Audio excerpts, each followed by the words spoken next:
Welcome back to Better Northwest. I'm Gaard Swanson. Now this morning we have a very, very important topic, and it's a pretty heavy topic. We're talking about wrongful deaths in the state of Washington. And a guy who really knows that is an attorney right here. This is Chris Davis. Chris, nice to have you on board today. Thanks, Gaard.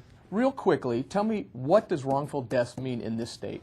Gaard, the term wrongful death is really defined as when somebody's life is cut short due to the wrongful conduct of another. And that wrongful conduct is typically referred to as negligence.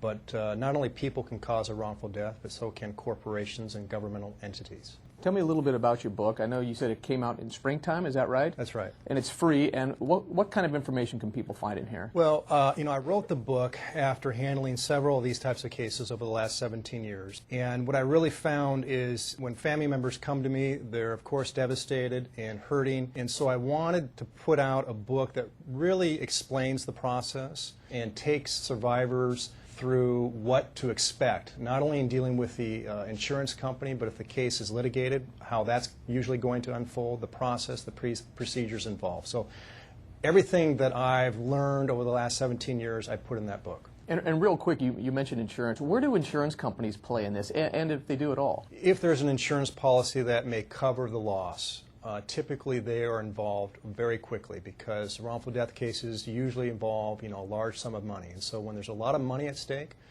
the carrier that may be responsible for paying a settlement or a verdict usually is on top of things as far as their investigation of the claim.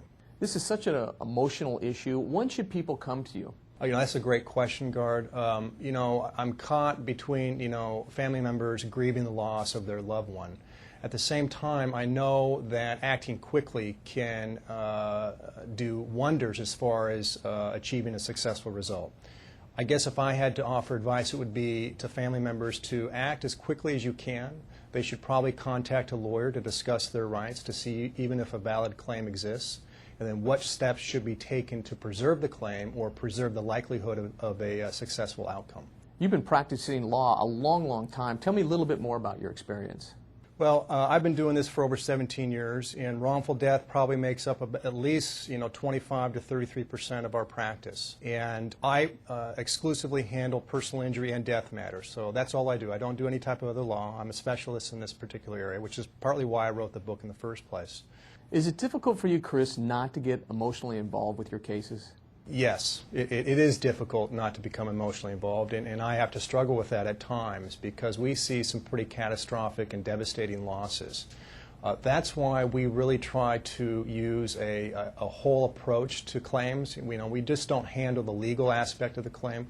We also provide other assistance to survivors, for instance, financial assistance if we can find it, grief counseling if that's necessary. So we try to really address all the losses and problems that a wrongful death can cause, not just the legal part of it. Chris, we mentioned this free book. How can people get a hold of it? We offer the book free as a public service to surviving family members. They can go to one of our websites at WashingtonAccidentBook.com, or they can call our office at 206-727-4000. You make it so easy. Yep.